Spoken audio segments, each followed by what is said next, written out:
So welcome to this final lecture in my series on the early global spread of Protestantism. And in this lecture, we're finally going to turn to look head on at the question that I've been dancing around all year, which is this really a story about religion or one about politics, about faith or power? Well, obviously it's both. But how does the relationship work? I hope at this late stage that some of the outline's already clear.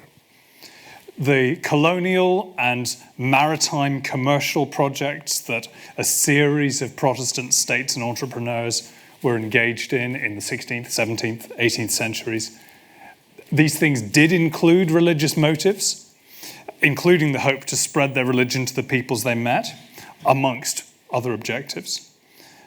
The grounds for those motives ranged from a burning concern to save perishing souls from hell, through a wish to civilize and pacify peoples for whom they had decided they had some responsibility, to the hope that religion could be used to cement alliances and stymie colonial rivals.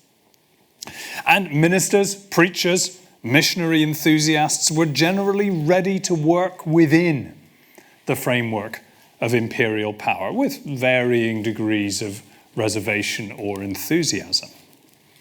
But deep-rooted as it was, this alliance of convenience only went so far.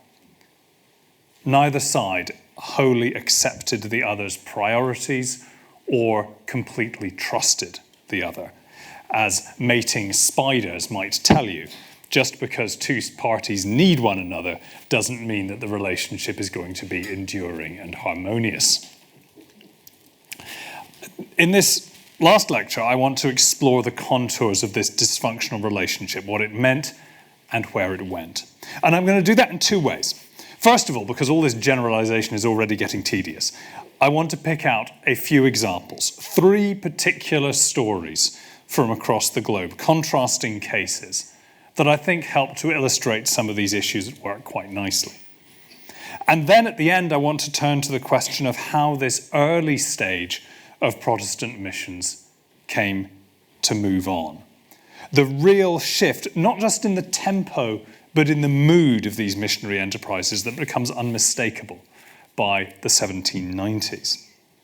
Because how that came about is, I think, really illuminating when we're trying to understand how mission and empire became so fruitfully and damagingly entangled. So, first, my stories.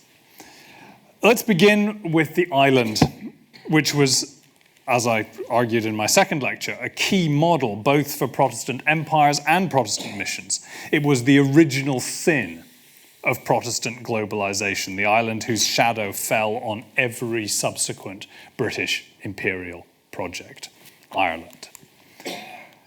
Ireland had been under an often rather nebulous English lordship since the 12th century, but in the wake of the Protestant Reformation, that vague status quo was no longer tenable. Successive English regimes took it on themselves to make the claim into a reality.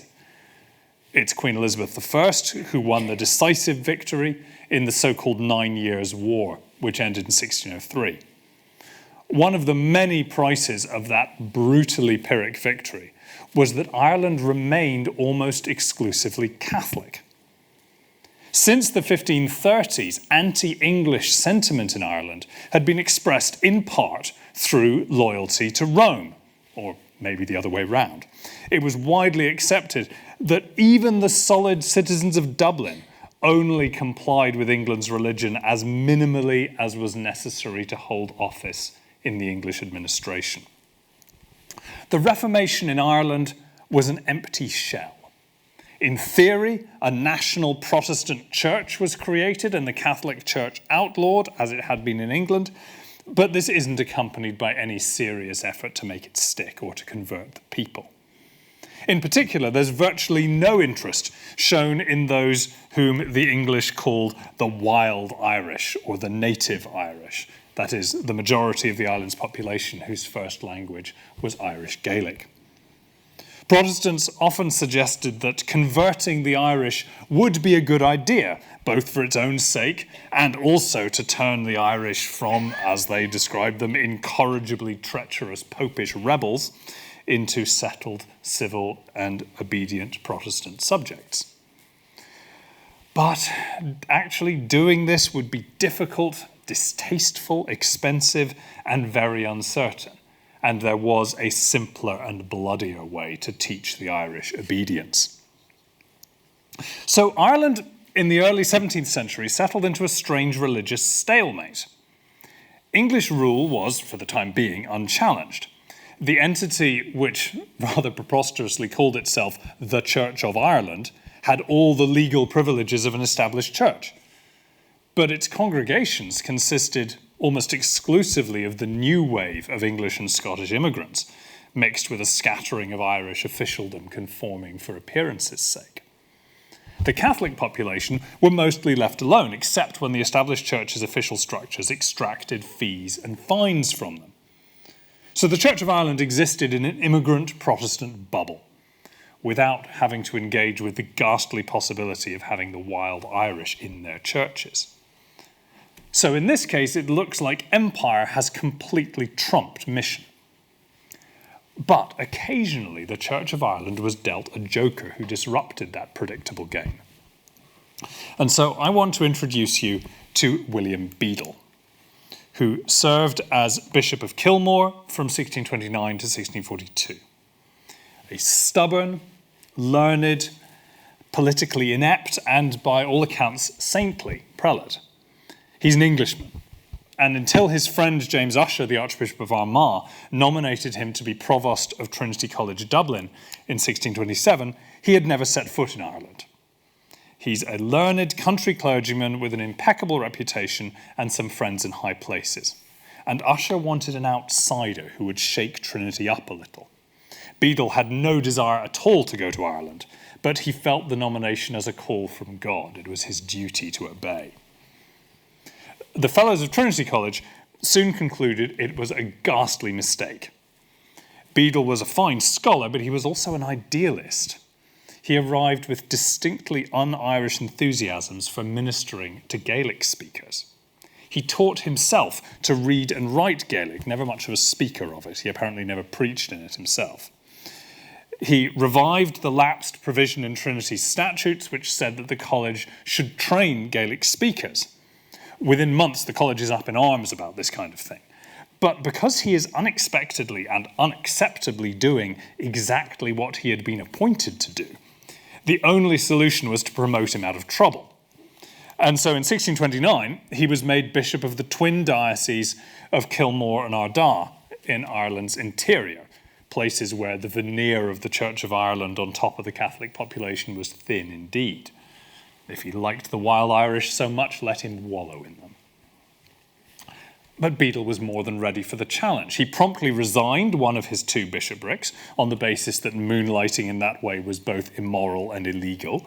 This was an alarming act of selfless and impractical idealism, and set out to serve as a missionary bishop.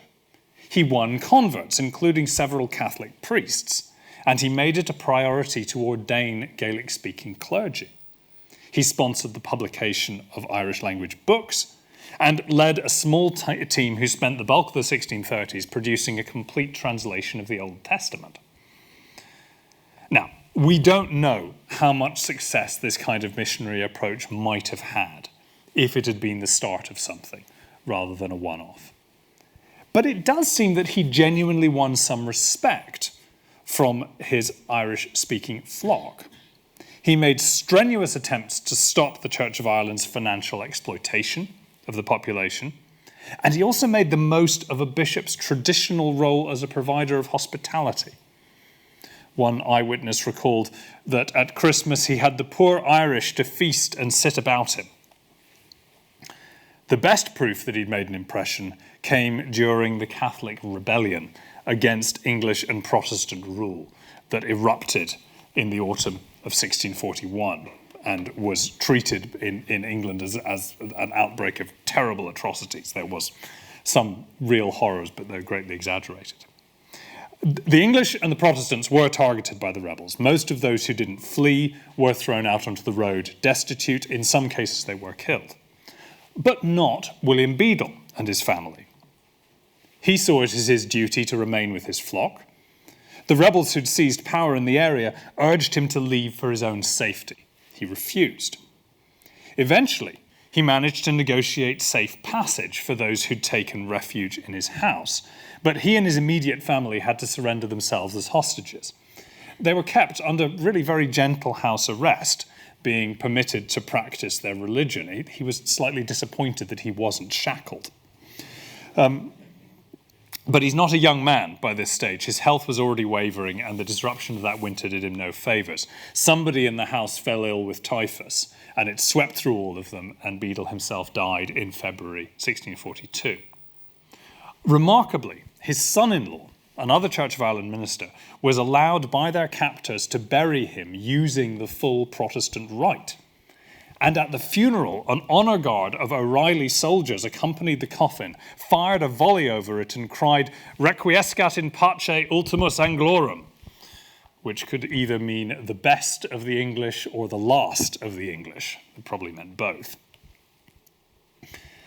If an authentic Gaelic Reformation could ever have happened in Ireland, this is surely the only way it could have happened. But the truth is that Beadle was almost completely isolated within the Anglo-Irish establishment. The clergy of his diocese formed a wall of opposition against him, and he spent a great deal of his time, energy, and money as bishop in a series of futile lawsuits against his own diocesan chancellor, who was effectively running the church courts as something close to a protection racket. Not that all of his opponents were just money grubbers. His promotion of the Irish language was a threat to the very notion that civility, Christianity, and Englishness were intertwined. The lead translator working for him was the target of a malicious and apparently completely unfounded lawsuit, which landed him in prison, and he died either while imprisoned or soon after his release. One of Beadle's few political victories came at a convocation at Dublin in 1634. The Bishop of Derry was trying to close down his translation project, but Beadle was supported on that occasion at least by his friend Archbishop Usher. But it was an isolated victory. Usher's backing for Beadle was only ever lukewarm. Beneath all the politics and the finances, this was about prejudice. Beadle's son-in-law recalled once seeing the bishop quizzed by a sceptical Englishman about why he was so keen to reach out to the wild Irish. And as Beadle tried to answer, his questioner looked down steadfastly with derision upon his feet, and being asked why he did so, said that he was seeing whether my Lord of Kilmore wore brogues or no, thus jeering his Christian affection and compassion towards the poor Irish. Suspicion is that he'd gone native. Christian affection and compassion, plainly, are not enough. So, in this case, missionary projects and imperial concerns are absolutely at loggerheads with each other. A missionary bishop tries to work within imperial power structures to take the values that those structures professed seriously, and he succeeds to the extent that he's allowed to remain in post with some patchy support, but is isolated in life, and after his death is much praised and little imitated. The lesson apparently is that empire will tolerate a certain amount of decorative mission right up to the point when it starts to challenge imperial interests. Our second story is very different. We're now in the empire of the Dutch East India Company, which in the 1620s is trying to establish itself as a dominant player in trade to and from Japan, where the Dutch are now the only outside power permitted to trade. But they need a base of operations further south. And after trying and failing to secure a foothold in mainland China, the governor of one of the maritime Chinese provinces suggested that they could be granted trade rights if they based themselves not on the mainland, but on the large island 180 kilometers off the coast. This was the island that the Portuguese had dubbed Ilha Formosa, beautiful island. The Dutch simply called it Formosa. Nowadays, of course, we call it Taiwan. China had had some contact with this island up to this point, but almost its entire population was indigenous Austronesian, divided into many hundreds of self-governing villages. The Dutch first made landfall on the island in 1623. They came back with a larger force in 1624 to establish a permanent settlement at a natural harbour in the island's southwestern corner. They adopted the indigenous name for this place, or a garbled version of it, and they called it Taiwan, a version of the name by which we now know the entire island. And they swiftly made contact with the nearest village, whose name was Sin Can, and they managed to arrange to lease some land on which to build a fort. This had two purposes for the Dutch. First and foremost, it's simply a staging post at the northern end of the South China Sea, en route to Japan. And secondly, what's going to become increasingly important, it allows them to access the goods that the island itself has to offer. And above all, that means deer skins, which the Dutch would then ship to the lucrative Japanese market. But it's not as simple as that. There are already Chinese traders operating in the same market. The Japanese aren't entirely at ease with the high fees that the Dutch are charging either.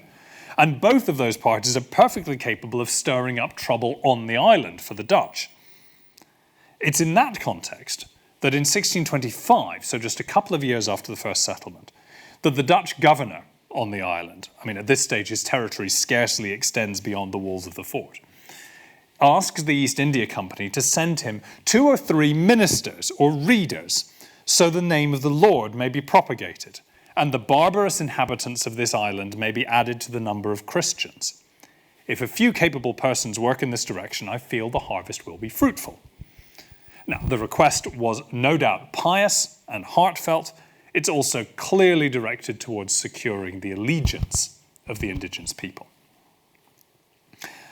And this is picked up by the East India Company's Governor-General in their eastern capital at Batavia, modern Jakarta. And not only by the Governor-General, but by a newly arrived young German clergyman in Dutch service, the 26-year-old Georg Candidius, who has a claim to be the first professional Protestant missionary.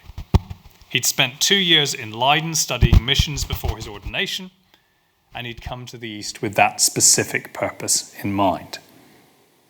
He was now sent to Formosa, along with a new governor for the Dutch settlement there, but with firm instructions that the company did not want the mission to be introduced with great ostentation or fuss, so that the emperors of China and Japan might not be offended. The new governor, having arrived, almost immediately sets off for Japan itself to try to patch things up, and Candidius, left on his own, takes matters into his own hands. He doesn't just make contact with the village of Sin Can. Within weeks, he's actually left the Dutch fort and moved there. He's welcomed with some caution. The Sinkanders seem to have decided that the Dutch could be useful allies. And Candidius is bullishly optimistic about the prospect of missionary success there, certainly compared to what he'd previously seen in the Indonesian archipelago. There's no Muslims to contend with here, there's no hostile kings, just a series of independent villages without established chieftaincies, whose mutual rivalries were expressed in periodic headhunting raids, but not in what we might call war. They followed their own indigenous religion in obedience to the priestesses, whom Candidius quickly identified as his main opponents. They scornfully challenged him to beat them at performing miracles.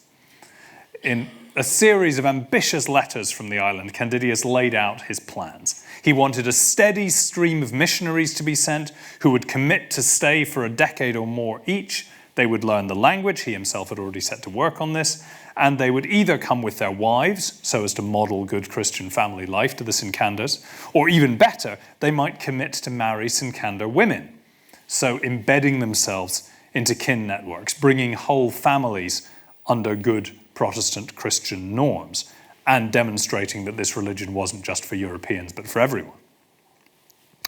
And Candidius also wanted this mission to be backed up with force. He wants the Dutch soldiers at the fort to arrest the indigenous priestesses, to take them out of circulation. And he wants troops to be put at Sincan's disposal in its endemic quarrels with neighbouring villages. He may not be able to match the miracles of the priestesses, but he can mobilise more firepower than they could. The new governor had other plans. It turned out that the Sincanders had been trying to cut a separate trading deal with Japan independently, and the Dutch are determined to stop this. So in January 1629, when Candidius is away from the village for a short time, the governor raids it and arrests 16 villagers. The village is furious with this, and so is Candidius. His complaints about the governor are sufficiently persuasive that the company decides once again to replace him, third governor of the decade. But just before the new man arrives, the real disaster strikes. The soon-to-be ousted governor, not that he knew he was soon to be ousted, sent another raid against another nearby village. This is the village of Matau, a long-term enemy of Sincan. He suspects them of harbouring pirates. The Matauers ambush them and kill an entire party of 60 Dutch soldiers. And exultant from this victory over Sincan's foreign protectors, Matau then proceeds to attack Sincan itself and overran it. This played out in apparently the way that was normal in inter-village warfare. Not very much bloodshed, but a great deal of destruction. Most of the village is burnt to the ground. And so this is the catastrophic situation that greets the new Dutch governor, Hans Putmans, when he arrives. And he swiftly decides that his key ally is going to be Candidius, the missionary. And Candidius' advice is very clear. As soon as possible, the Dutch must exact revenge on Matau, both for their own security and to win back the support of Sincan. But they should only do it when they were confident they could win. The first step was a small raid by combined Dutch and Sincander forces against another smaller village, giving the Sincanders a share of the spoil. That was enough to get Candidius back into the village. He arrived in February 1630 to find that Sincan is on the brink of starvation after the burning, and he spots the opportunity. The governor supplies rice and cloth in generous quantities, without doing anything so crude as to make these gifts conditional on conversion, but being clear that to truly become friends of the Dutch would mean becoming Christians. At 1631, the village took a collective decision to do just that. 50 of them were baptized that year. A house was built for Candidius in the village. Meanwhile, the Dutch keep their side of the bargain. A further Dutch-supported raid against one of Sincan's rivals in 1630 was successful. Now, this was a rival who had not injured the Dutch at all. As one historian puts it, it was nothing less than a headhunting expedition under the auspices of the Dutch East India Company. But that, it seemed, was what friends were for. 5 heads were taken.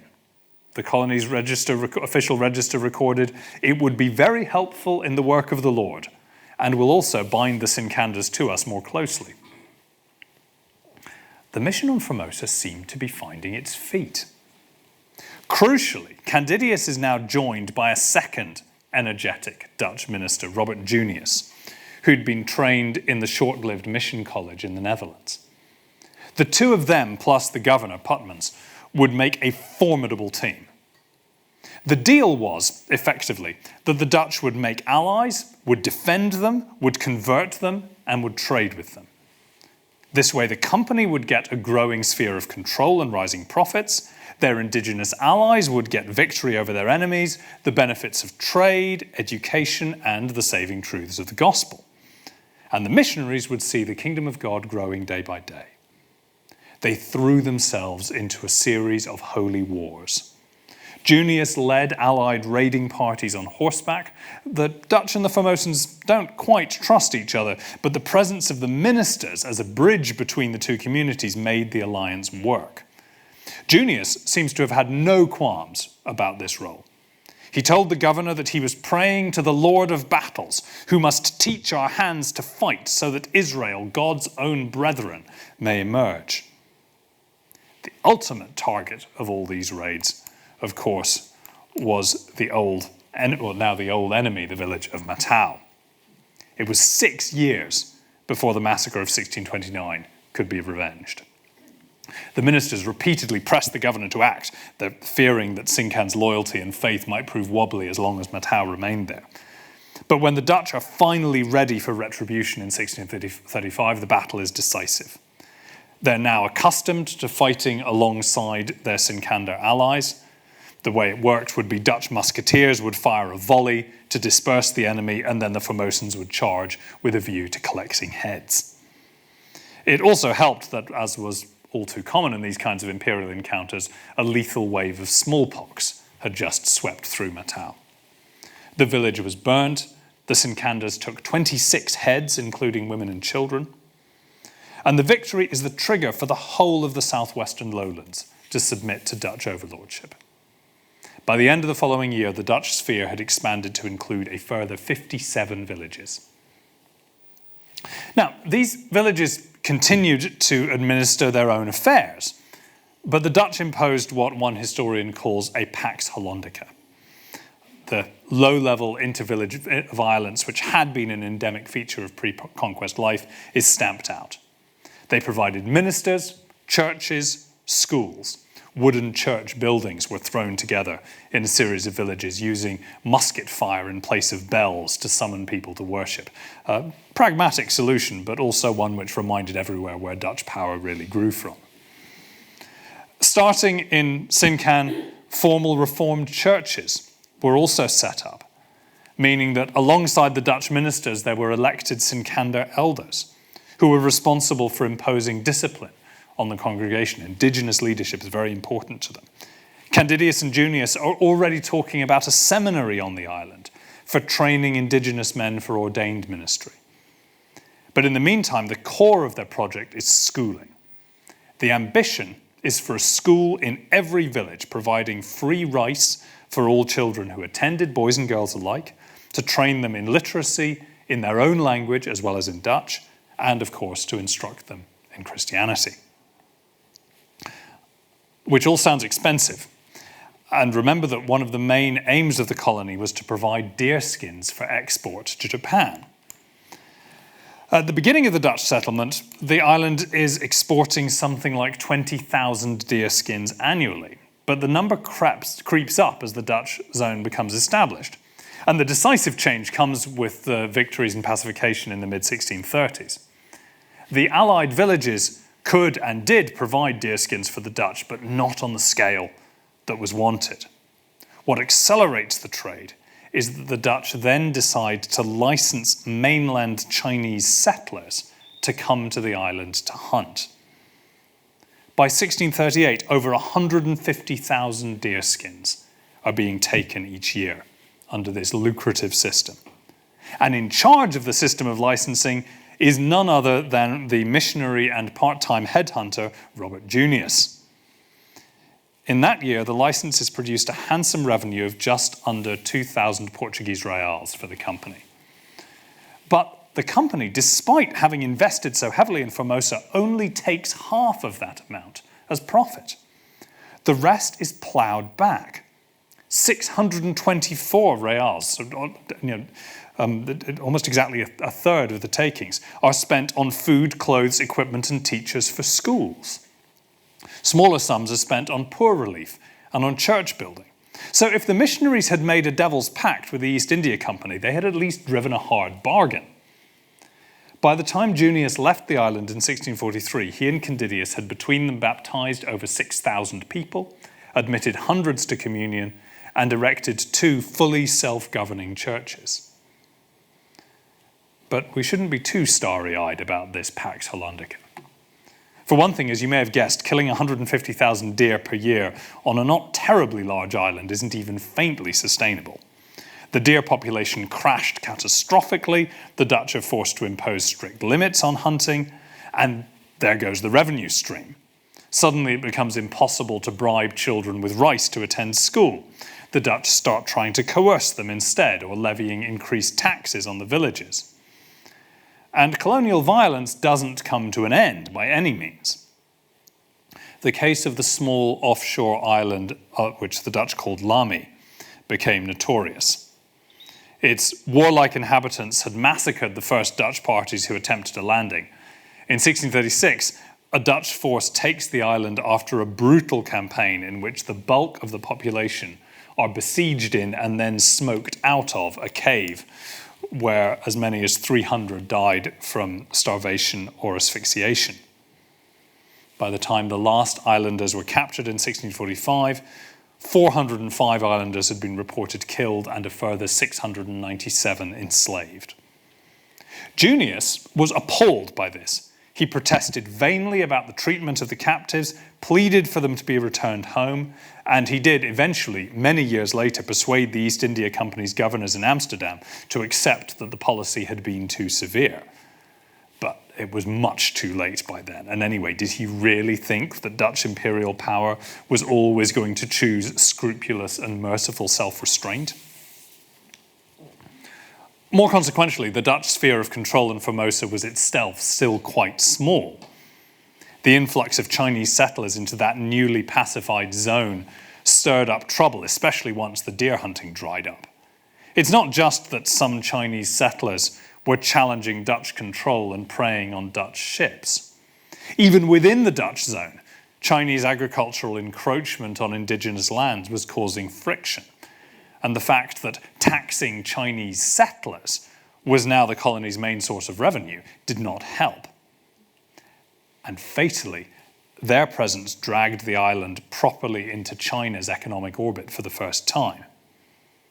Civil war breaks out in China in the 1640s, and the Ming dynasty's loyalist Zheng Chenggong, fighting a rearguard action from his base in Xiamen, right on the other side of the Taiwan Straits, begins financing his struggle by maritime trade.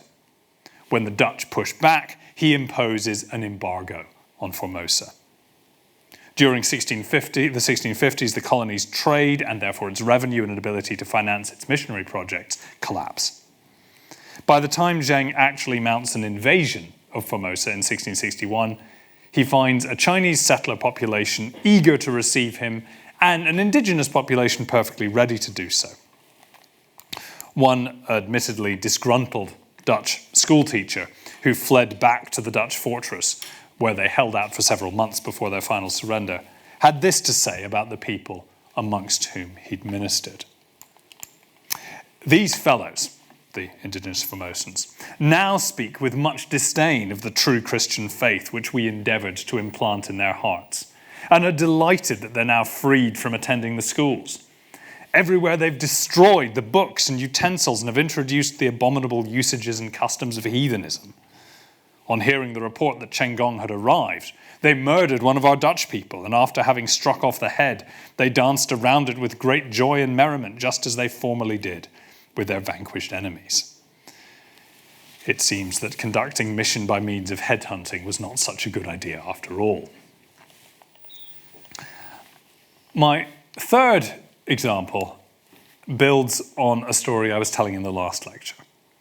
The story of the joint Danish-German-English mission that was based at Tranquebar in southeast India from 1706 onwards, and which was at unusually arm's length from imperial power structures. By the later 18th century, as both the mission and the ambitions of European empires in India grew, that distance was becoming impossible to maintain.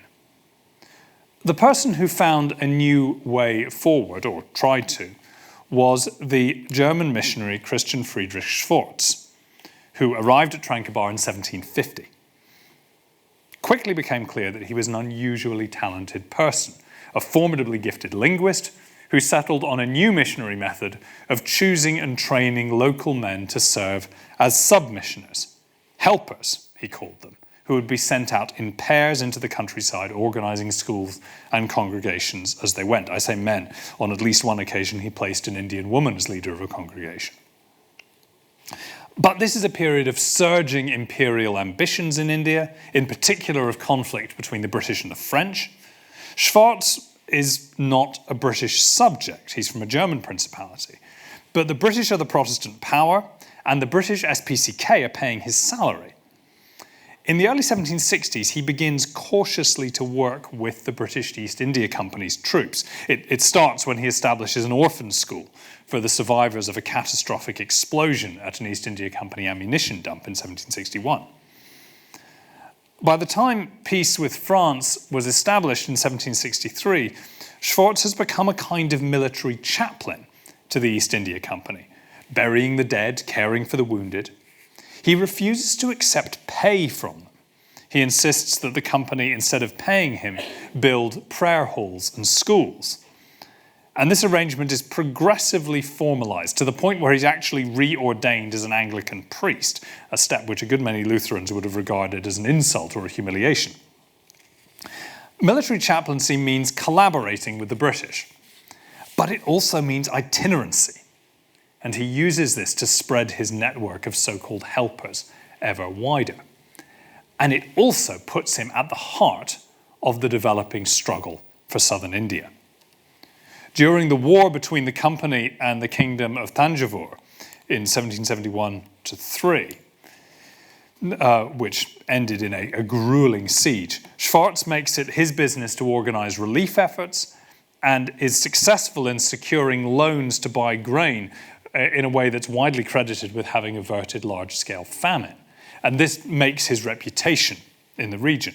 So much so that when the King of Thanjavur is restored in 1776 under company overlordship, he persuades Schwartz to resign his military commission and move to Thanjavur as a royal advisor.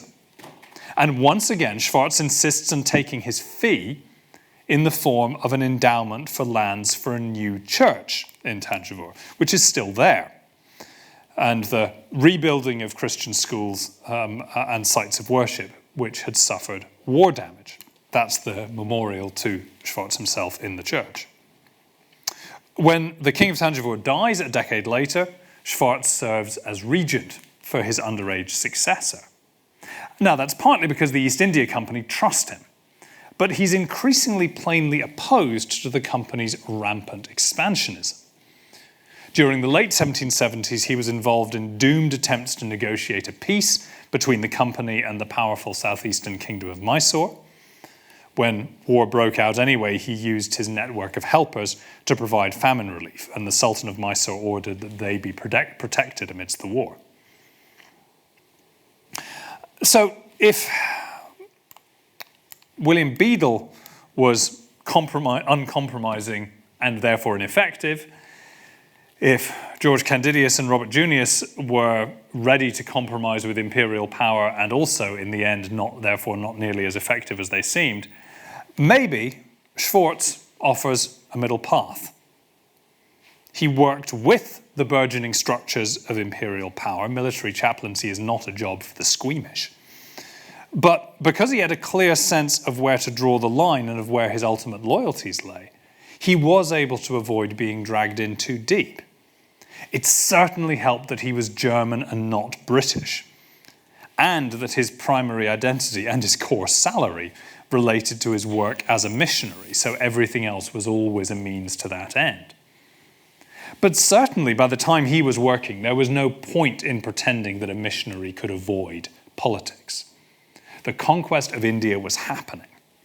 He plainly disapproved of it, but his response was to offer the remaining princely states the chance to build themselves into independent Christian or Christian-friendly kingdoms, bolstered by the best modern education and able to live in prosperous peace alongside the British, which wasn't exactly the deal that the East India Company was interested in offering. When the company provided subsidies for Schwartz's schools in other territories, which they did, this was because his schools were producing the highly trained administrators that the company was desperately short of. In the end, empire was a tank that was going to grind forward regardless of what these missionaries did. Maybe the choice between Beadle's futile contrariness and Candidius and Junius's compromised collaboration and Schwartz's principled tightrope walking is a false one. None of it made much difference in the end. Ireland, Taiwan, and India nowadays all have vibrant Protestant minorities of different kinds, but none of them exactly look like missionary success stories. And if in some cases the missionaries may have helped take the edge off the experience of conquest and occupation, in other ways all three of my examples were implicated in it. But if that's a little bleak, it's also worth noting that by the end of Schwartz's life, he died in 1798, something truly was beginning to change.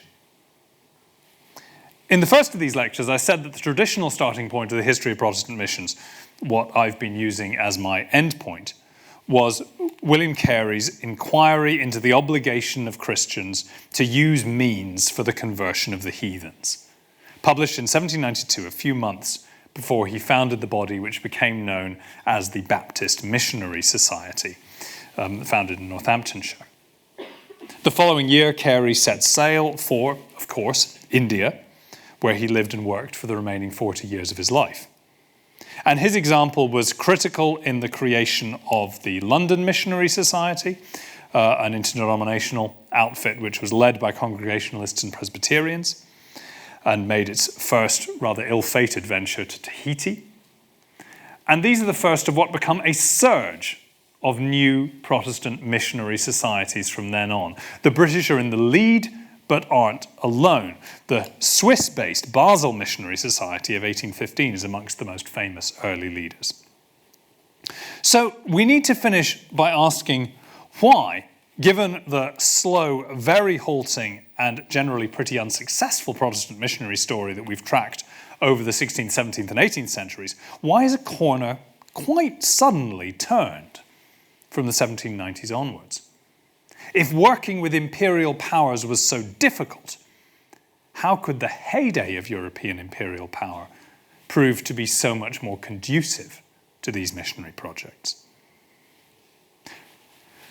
Now, that's a big, complicated question, and historians are supposed to like giving big, complicated questions, big, complicated answers. And I'm going to do my best, but the evening is drawing to a close, and I'm afraid I actually think that underlying it all is one quite simple reason, one event without which this could not have happened. Still, because I don't want to look too simplistic, let's creep up on that event from behind and see if we can make it look more sophisticated than that. So, let's notice that the vanguard of this new missionary surge is British Baptists, Congregationalists, and Presbyterians, so all of them non-conformist, dissenting churches, at one remove from the British establishment. Indeed, at this date, still suffering legal discrimination of various kinds in Britain. And if the Basel Missionary Society was representing established churches, well, the Swiss Confederation and the Kingdom of Württemberg are hardly imperial powers. So, like Schwartz and the Tranquebar missionaries, we're dealing with people who aren't directly employed by or beholden to imperial power structures. That's a contrast to, for example, the English Society for the Propagation of the Gospel, the main missionary society at work in the 18th century, which in the end was always more interested in building up Anglicanism than in preaching to the so-called heathen. It's a contrast as well to the Dutch Reformed ministers who were employed and kept on a very tight leash by the Dutch East and West India companies. In fact, I'd suggest that a significant piece of this puzzle is the takeover of a large part of the Dutch Empire by the British during the Napoleonic Wars. In particular, the island of Ceylon, Sri Lanka, and the Dutch colony at the Cape of Good Hope, where British rule saw an almost immediate cross-denominational influx of missionaries. South Africa was going to become the continent's missionary springboard. And indeed, the French Revolutionary and Napoleonic Wars didn't just deliver the Dutch Empire into British hands, but also spurred a wider sense amongst the British, deeply shocked by the so-called de-Christianization campaign in revolutionary France, that their struggle with the Jacobins and with Napoleon was a war for Christian civilization. So perhaps what reset the dial is the French Revolution of 1789, an epoch-making event. But I think we need to go back a little bit further. The change in atmosphere in Britain is already apparent by the mid to late 1780s. Indeed, a crucial element of it is a collective realization which had gripped much of the pious element of British society from about 1783 onwards. The London Missionary Society, William Carey himself, were deeply connected to, really rose out of, a slightly earlier movement, the first truly mass participation political campaign in British history, one which related to the non-Christian population which British subjects encountered much more frequently than any other, that is, enslaved Africans. The missionary awakening of the 1790s is a kind of outgrowth of the campaign to abolish the slave trade, which sprang up with astonishing speed in Britain in the 1780s. So much so that it moved from being an extreme view held by a few eccentrics to, within a decade, having a petition against it signed by over 10% of Britain's entire population, children and the illiterate included, and the House of Commons passing an abolition bill by 230 to 85 in 1792. The newly crystallized conviction that the slave trade was an intolerable obstacle to converting Africans, both in the Americas and in Africa itself, was a vital part in this mass movement. So maybe I'm talking about abolition. But what was it that suddenly, from 1783 or so onwards, made it possible for Britain to consider openly confronting the colonial slaveholding interests that it had never dared to defy before? What national catastrophe made Britain ready to question whether its deepening role in the slave trade was a collective sin for which the nation was being judged? And indeed, what event simultaneously and abruptly brought to a halt the main efforts of the Society for the Propagation of the Gospel, the Anglican missionary outfit whose attempts to build up the Church of England in North America had absorbed so much of England's missionary energies? And incidentally, what event pushed France to the edge of bankruptcy, so helping trigger the French Revolution? In other words, I'm going to suggest that the simple reason why the missionary awakening took place was the American Revolution. It's not only that American independence made British slave trade abolitionism possible, because Britain's pro-slavery constituency was now reduced to some Caribbean islands which the mother country was not particularly afraid to provoke. Nor indeed that American independence made abolitionism feel necessary because freed slaves had fought loyally for the loyalist cause, and the almost inconceivable defeat in the American War felt like a thunderbolt of judgment. The American Revolution completely reshaped Britain's overseas empire. It's often described as the end of the first British Empire, the Atlantic Empire, and the beginning of a pivot to the second, the Indian Ocean Empire, with spreading control of India, the seizure of the Cape of Good Hope and Ceylon to follow, the first beginnings of Australian colonization to boot. When the SPG was established in 1701, its priority was America, and it poured its efforts into building up the Church of England over against other Christian denominations there, with some intermittent attempts to minister to enslaved people and small numbers of Native Americans. Meanwhile, India was a sideshow left to the SPG's poorer and more informal cousin, the SPCK, which funded the Tranquebar Mission. After the American Revolution, it suddenly became clear that India, Africa, and Asia were no longer the sideshow, but the main attraction. If William Carey had had his missionary awakening a quarter century earlier, he would certainly have gone to the North American frontier, not to Calcutta.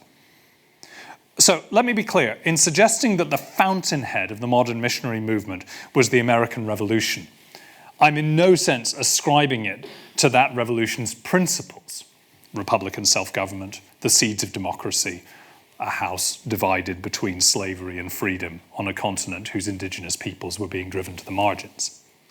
The United States' missionary energies would be focused on itself for generations to come.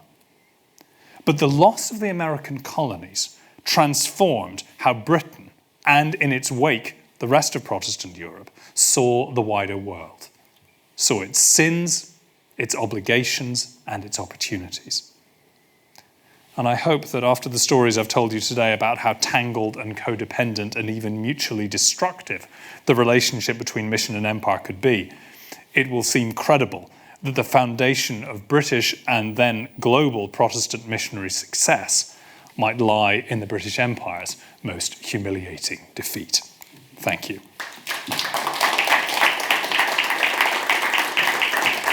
I'm going to start off with an online question here.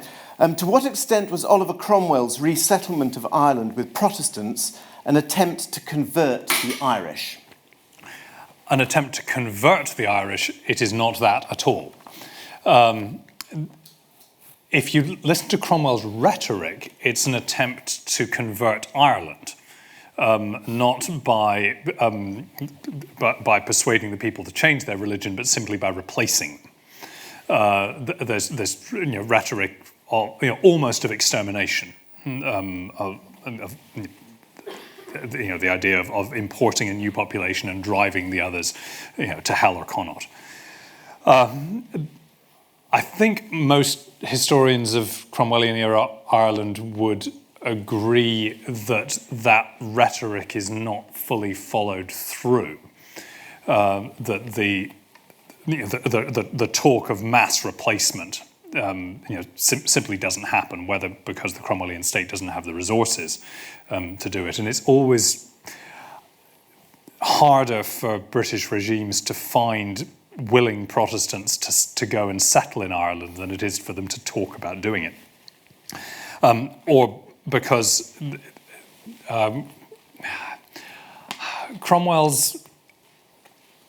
one of Cromwell's methods of governing Ireland is the use of exemplary terror, which he uses both in his military campaigns and in his rhetoric of governance. One of the reasons for doing that is so that he may not need to follow through on all of his threats. I'm not trying to defend his approach here, but his bite was pretty bad. It's not as bad as his bark. Well, thank you very much for another characteristically interesting and stimulating lecture. I have really a minor question. You might have answered it by implication, and I've missed the implication.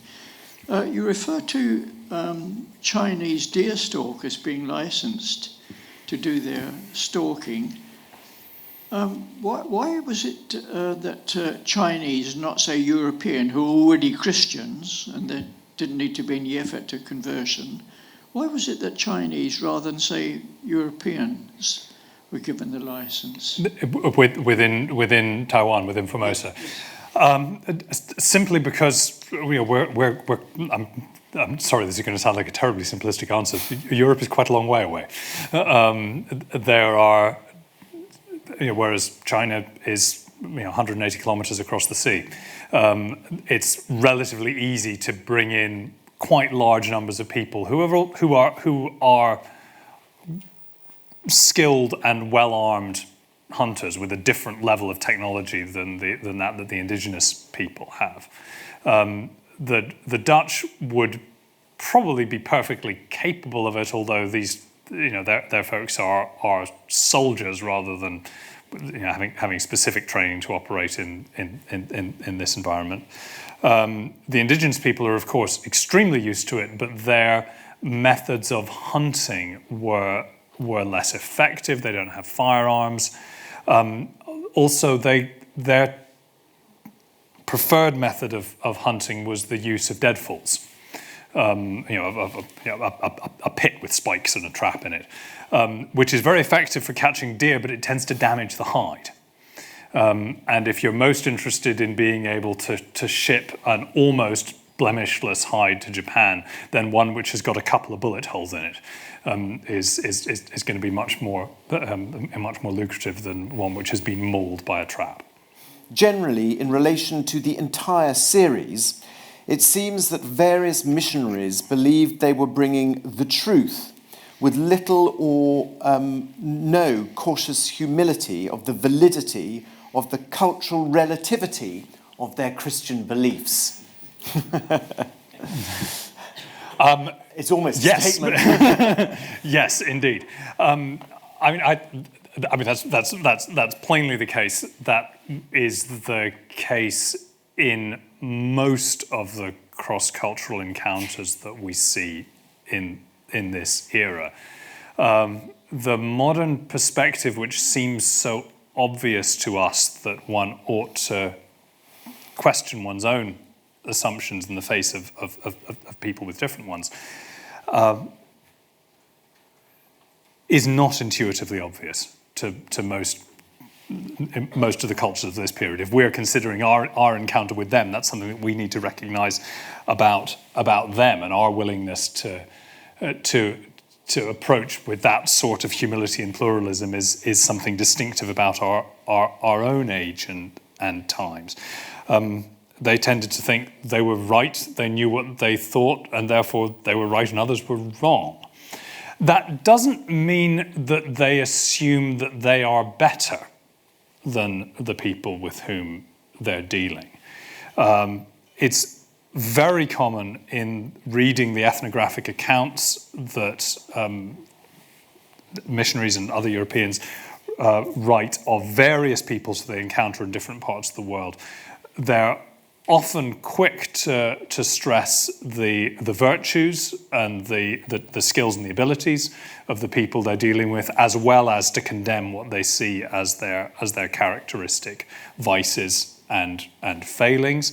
And those lists can be very different from different people and in different circumstances.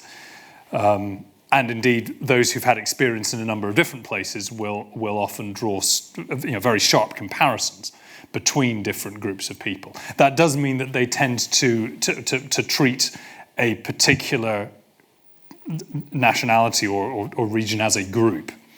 That this can be said generically of the Formosans or of Africans or whoever it might be. Sometimes smaller groups, sometimes bigger ones. They're also often emphasizing the superior virtues of the people they're dealing with, and it becomes almost a kind of preacher's trope that they will, in preaching to European Christian populations, be reproaching them.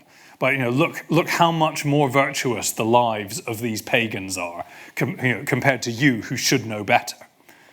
The one thing that they never question is that their knowledge, the doctrine that they have, the Christianity that they've received, that is a fundamental truth which needs to be taken to people who may be more physically capable, more virtuous, in some cases even more civilized than they themselves are. The one thing which they'll never admit to is ignorance about God. Thank you very much. Well, I think as everybody has gathered, this is Professor Ryrie's final lecture as Professor of Divinity at Gresham College, and in September his successor, Professor Ronald Hutton, will be taking over and starting his series of lectures on British paganism. But I'd just like to say a few words of thanks for your actually quite considerable tenure here at Gresham College, because you began as a visiting professor, in fact, in 2015, before becoming full Professor of Divinity in 2018.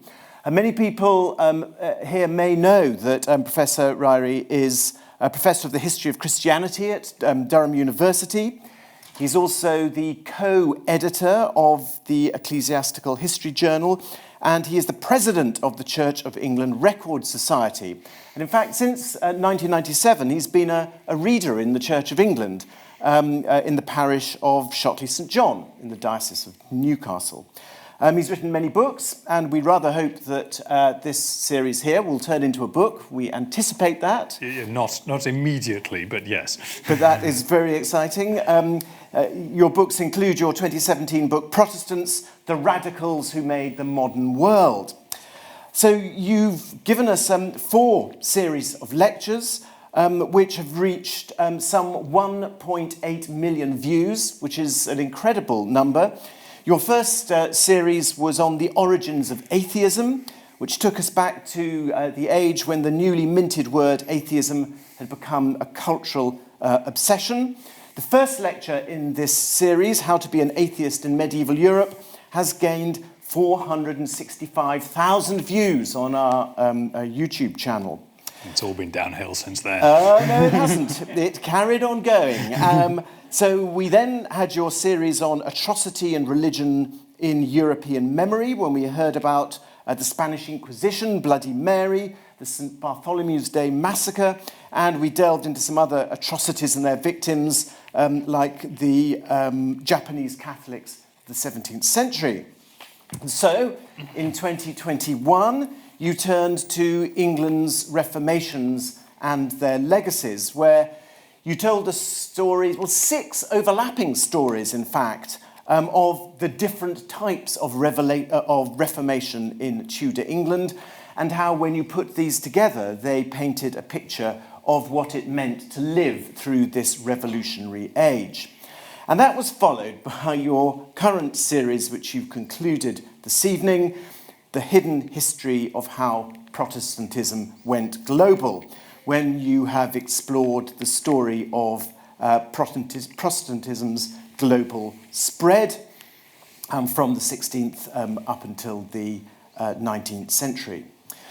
Well, through your time as a professor at the college, you have shown enthusiasm, energy, fluency, humour, and you have thrown really unexpected and new light on a whole range of subjects related to the history of Christianity in a way that I think many of us could never have expected. So I'd like to thank you very much on behalf of the college and on behalf of the, it seems, millions of fans out there that you have who've enjoyed your lectures over the last 4 years. Thank you very much indeed. Thank you, sir.